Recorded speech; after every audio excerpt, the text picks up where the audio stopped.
Christian movies, Christian music, Christian clothing when it's subpar. I mean, we serve the King of Kings, like the most glorious, greatest, most excellent, and then I see this kind of halfway done Christian subculture, bro, and I'm thinking, man, how does that bring glory, like to the greatest being ever?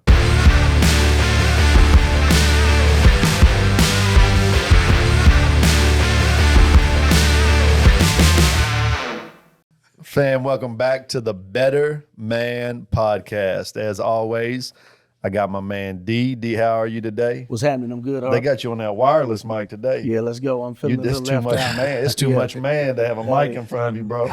We got to get the whole thing. Right, y'all keep them mics. Let's go. We got Manny. Manny, how are you today, good, my guy? man. What's up? How you guys? Everybody good today? Good. Yeah, good, I think so. Excited to be here. Man, excited to have our guest on today. Great friends of mine. I've been journeying with them for a while now. I love these two dudes. Not just what they do, but who they are. You meet like-minded people all the time, but then you run into like-hearted brothers. And these cats are like-hearted. My guy Tim, my guy Gabe, from the art of Homage or Homage, what'd you say earlier? Homage? I've heard people mess it up so bad. The art of Homage. We're going to get this right. The art of homage. Yeah, right? yeah, the art of homage. Men, how we living today? We're good. We're good. Excited. Great, man. Come on. Yeah, it's a pleasure for y'all to be in my presence. What are those guys? I love I'm that. excited to be here, man. Hey, if you had to sum up in 30 seconds, I'd love to hear from both of you. If you had to sum up what the art of homage is all about, how would you sum that up? Expressing the gospel through streetwear, fashion, and being able to express the conversation Come on.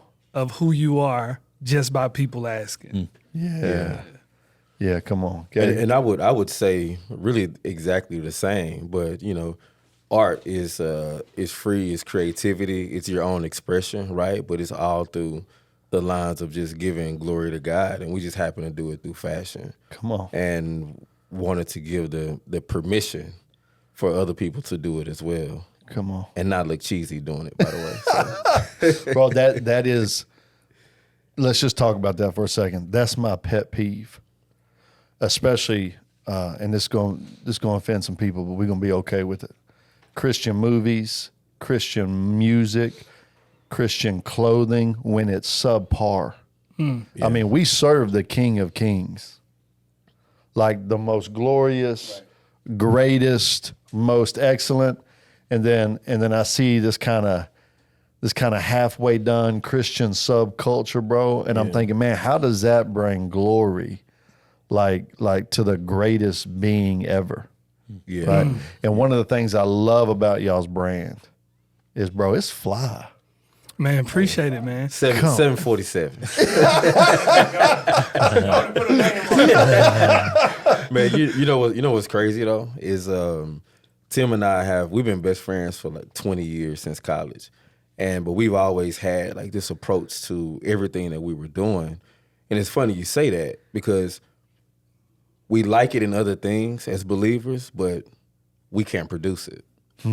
It's a tough thing. Yeah. So what our approach to like fashion and when we're doing just different things, it's like we wrote on the board talking to our team the other day. It's excellence.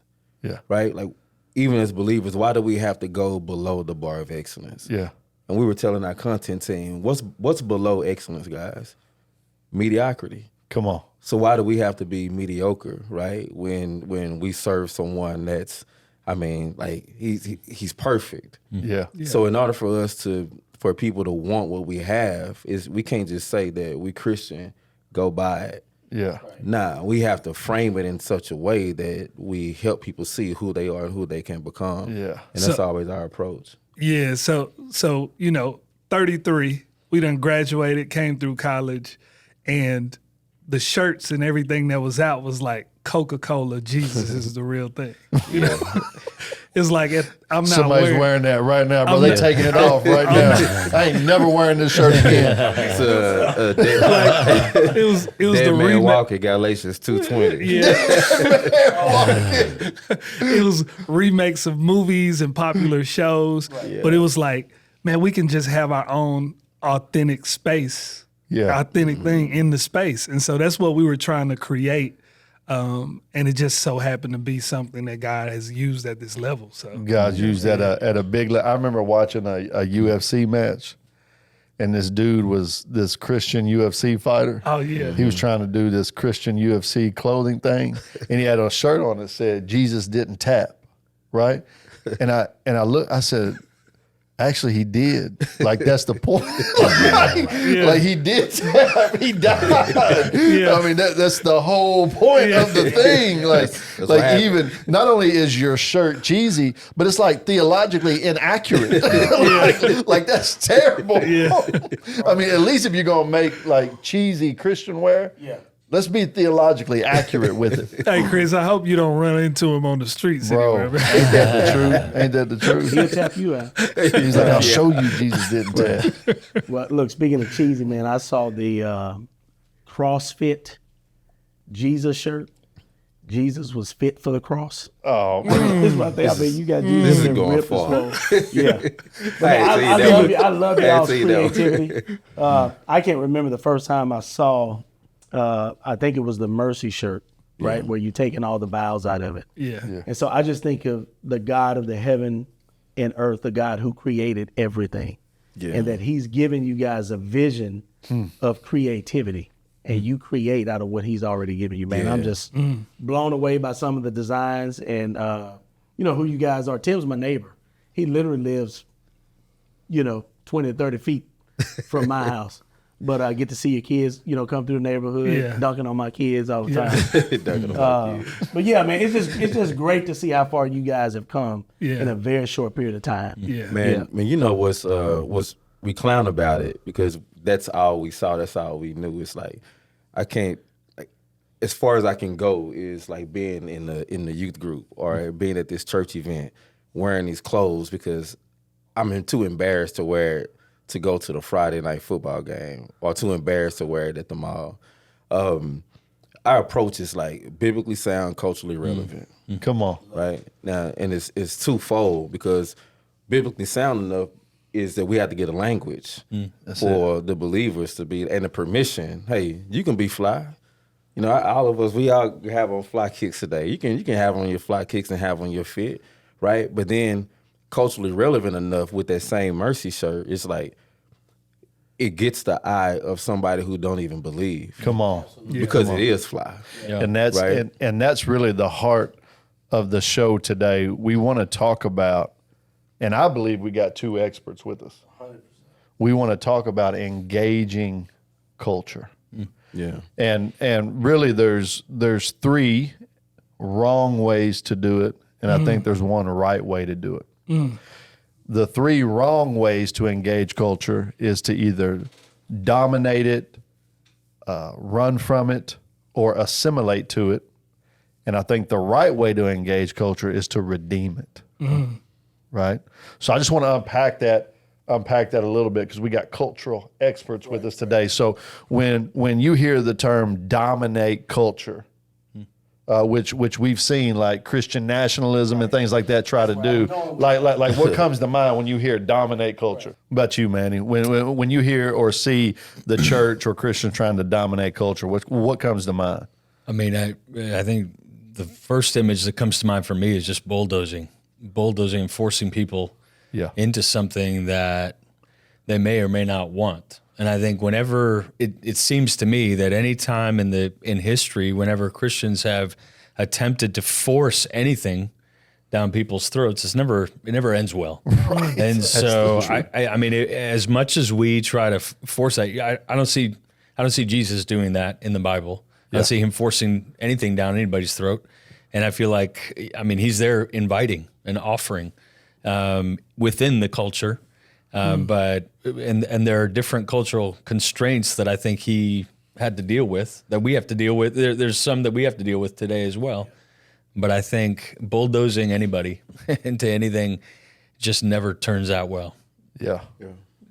That's real. And then running from it is not a great option either. I just read Rod Dreher's book, The Benedict Option, and he talked about the Benedictine monks and how basically society was lost, culture was lost. So what they did was they pulled back. They basically started their own little commune, started their own little society, and the goal was to repopulate, re-educate, and eventually they would come to power again, right? But you do that by completely disconnecting from culture. You basically run from culture. And what I love about what you guys haven't done, man, you haven't ran from culture at all, right? Nah. We're right in the middle of it. And for us, it's crazy because it's always been our approach. So it didn't start with when we started the brands. Like when we were in college, there's a Bible study that we started going to. This is early on when we met. And it was like 5 people going to the Bible study and like 4 of them, or 6 people going. 4 were like the people who were hosting it. Right, it's at the college campus. It's wild. We was looking like, this is just the church here. It's not it at all. And I want to talk about that. One of the things that we did was we used our creativity. So Gabe started cutting. He wasn't that good either. He thought he was. Look at these new blades I got. That first cut I did, dude, like he came back. Surprise. So that's right. He said, I want my $2 back. I want my $2. So opened up his dorm room and we called it the Bible shop. And so literally, come on, everything, every culture, every fraternity, all different types of people. It was a melting pot coming in, playing Madden, living life, and we were just who we were. And those are the people we invited to Bible study. So now Bible study is 150 people who are doing different things and living different ways, all because we built know, like, trust just around not trying to push what we believed on them, but just being authentic to who we are and using our creativity to bring. But notice how you started that story. What did you say? We opened up the door. Right. We opened up the dorm room and we invited people in. I'm telling you, the chief domestic good in the culture today, in the Christian culture today, if we are going to win culture, it will be hospitality. That's really it good. will be kindness, bro. But you know what when we did open up the door, what they saw when they came in was normal things. Come on, bro. They saw Madden. You know, I used to make these model cars, and I was trying to, stop smoking weed and doing all kind of other stuff, man, before I gave my life to the Lord. And so I'm like making all these model cars. So they're coming in looking at this little car show of all these cars, just having real dialogue and conversations. Haircuts, we just chopping it up. They saw normal things. It's like, man, y'all Christians and y'all are y'all breathe just like we do. That's right. And that was really what allowed us to develop so many relationships. And it's not like Christians weren't on the campus. They were already there. Yeah. Our approach wasn't about they had a sign and a bullhorn though telling you going to hell. Yeah. No. So that's real. That's very interesting. That's that dominate. That's that dominate. That's bulldoze. the dominate. Yeah. I used to walk through campus and remember the guy, he would hold up a cross and they would hold up signs like all gay people are going to hell.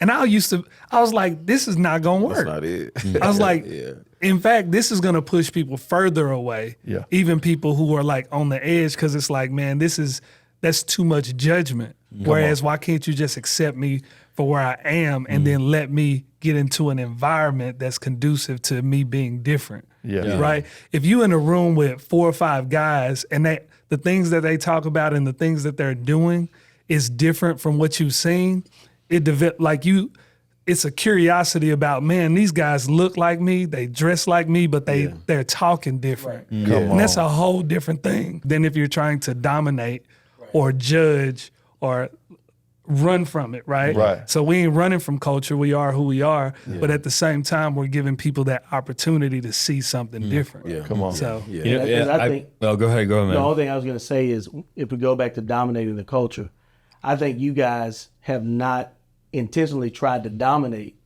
but what you've done probably unintentionally is influenced. I think about, because you told me the story about the Bible shop, cutting hair and the whole nine. And I think even with your clothing brand, you've influenced the culture. One of my favorite pieces was Famous Enough. Yeah, that's my Everywhere right I go and I wear that shirt. Oh, you famous? Nah, but somebody thinks I am. Yeah. You know what I'm saying? Yeah. So your influence has been a sweet influence, and it's been the opposite of dominance. Yeah. Man, and it's meeting people where they are, not where you expect them to be. Yeah. And if you take that approach, especially as a believer, there's a lot of practicality that has to shift that most people never pay attention to. And even as a probation officer, like when we started, you were at the bank then when we graduated from college, and I was a probation officer then. And so I walk in, I got a high risk felony caseload. And so these are people who have an 80% chance of going to the penitentiary. And so, but the reality of it was like, hey guys, like we can do A through Z right here, and we can try not to keep you out of jail by doing these things, or this can become part of your life and then you stay out of jail anyway. Come on. Right. But it was just, I don't care what you've done, doesn't matter where you are. I bleed just like you do. I have my stance here, but my goal is to help you, like, become a better person, become a better man. And it was just a simple approach of, I'm going to meet you where you are. Yeah. If you can meet people where they are, then the likelihood of them growing and you developing some form of relationship is very high. I love that. Most people don't do that. Come on, man. Yeah. Manny, what was that thought you had, bro? No, I was just gonna say, I mean, you talk about people holding a sign up there. I think all of us are holding up a sign. Every single person listening, and every person who's a part of this as well. We're holding up a sign all the time. Come on. For some of us, our sign says, turn or burn.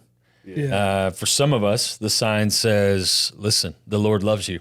Yeah. For some of them, it says, we were all holding up a sign in our lives. And for a lot of us, our sign is turning people off to Jesus. Wow. And then there's other people who are attracting people to Christ like crazy. And I see what you're doing in that way. I think of the book of Leviticus when I think of you guys.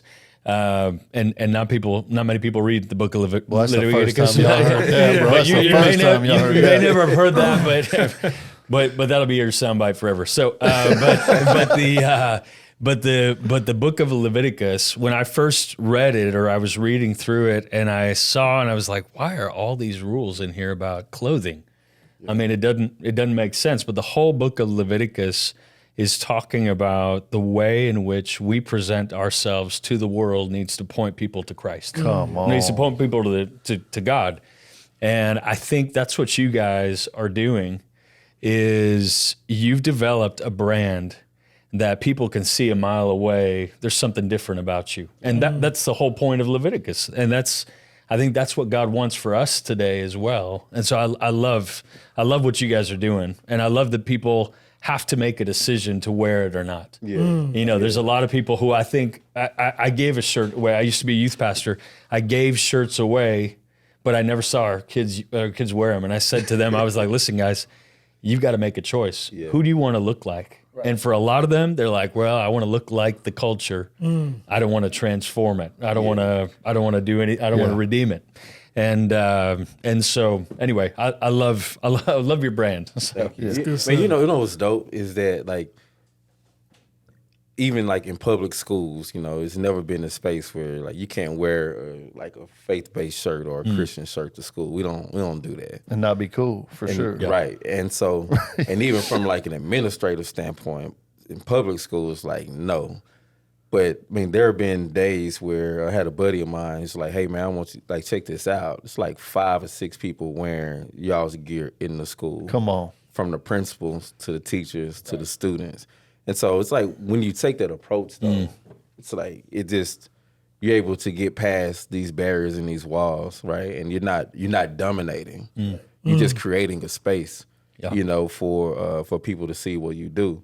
Remember in college, we used to do the Share Jesus Without Fear, and they would have us listen to those tapes and stuff. It was the scariest thing was like, what do I say when people say this? Yeah. Well, what we do is kind of like flipping evangelism over. What if people came to you and start talking? 100%. Right? And it's not on us to spark the conversation or to control the conversation. Yeah. We just want to help spark it. And they do that because of your winsomeness.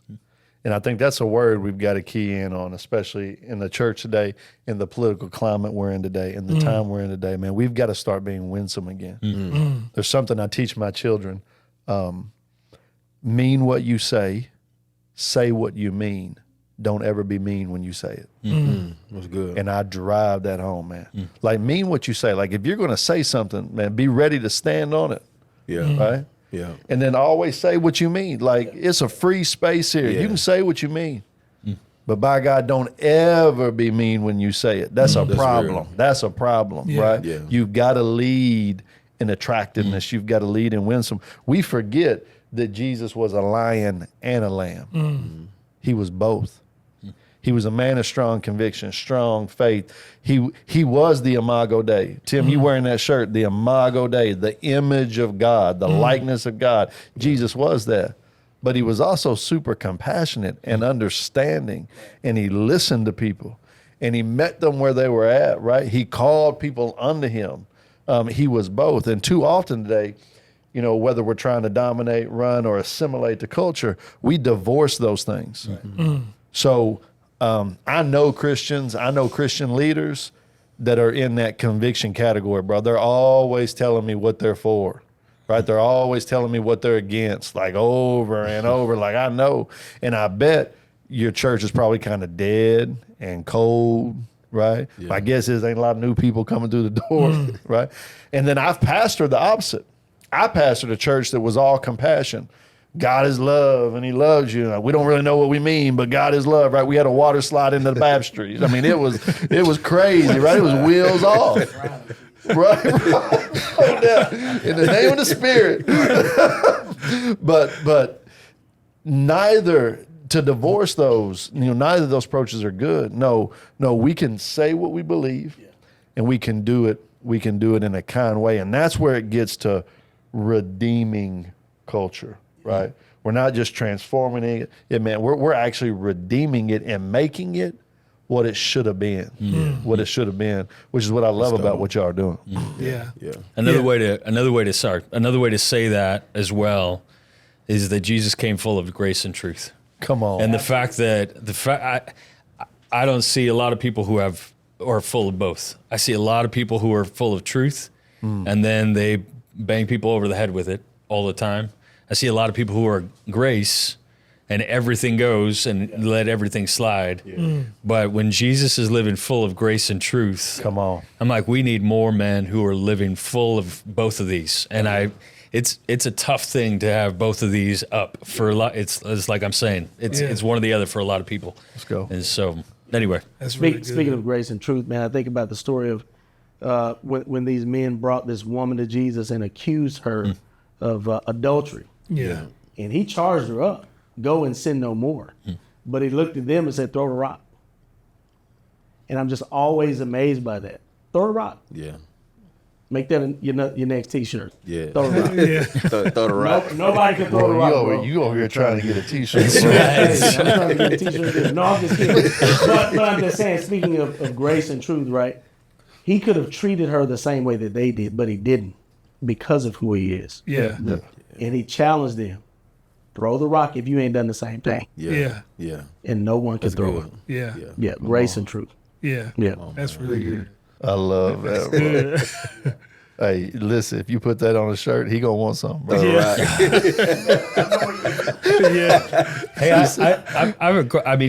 something that I've been curious about always is how, like, just your inspiration of how you guys go about putting together an idea for a new design or something like that. What goes into, how does that discussion go, and how long does that take you guys to put that together? And is it just like a spur of the moment? It's like, hey, I read this verse, I'm going to throw it on there, or is it a longer dialogue for that. That's interesting. Inspiration comes from a lot of places, but a lot of it is some of the things that we weigh. And I don't think we even have it like written down, but a lot of the inspiration is how is it going to make the person wearing it feel? Yeah.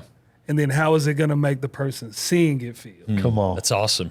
And if we can get that right to where when somebody sees something and they have a question or they're like, it brightens their day or it shifts the furniture in their mind to think a certain way or redirects a thought. Yeah. That's when we sit down and like, yeah, this probably could be something that we use. Yeah. And so we weigh it from those spaces and then we'll sit around in a group and ask questions about it. And what do you think about this? And sometimes it's instant and then sometimes it needs a little work. But that's kind of the flow of how awesome. kind of bring ideas together.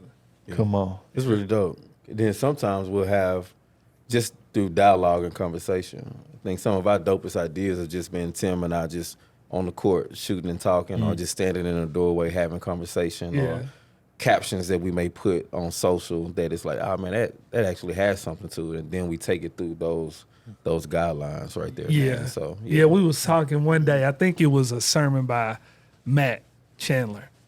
And he said, he was talking about Jesus is not a weekend thing. And we had a whole dialogue about it. And I was like, this shirt is what it's about. Cause it's not something that like, he's not just a Sunday thing or a weekend thing. Yeah. It's an everyday thing. Yeah. And that will lead to conversation. So it was like, okay, this is a concept that we'll take and apply and run with. Real talk. I bought 2 of them. Yeah. I bought 2 of them of the shirt you're talking about. I got the teal one and the black and white one. Yeah. I bought 2 of them, and it has sparked conversation every time I wear it. Yeah. Every time I wear it. Yeah. So it's working. Yeah.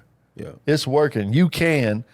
Tim and Gabe are living proof that you can redeem, that you can transform, that you can lift up the name of King Jesus without turning people off. Yeah, for sure. And man, we need maybe more of that today than we have in the history of histories.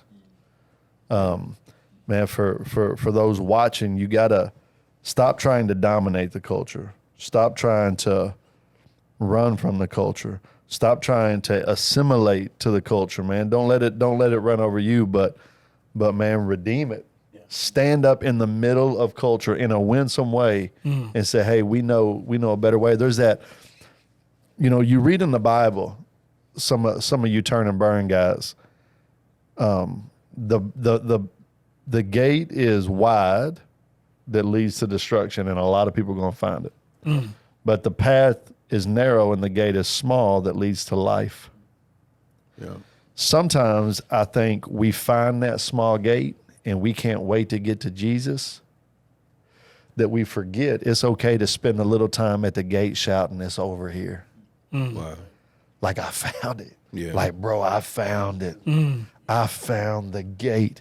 Man, come on. It's over here. And what I love about you cats is, bro, y'all found the gate.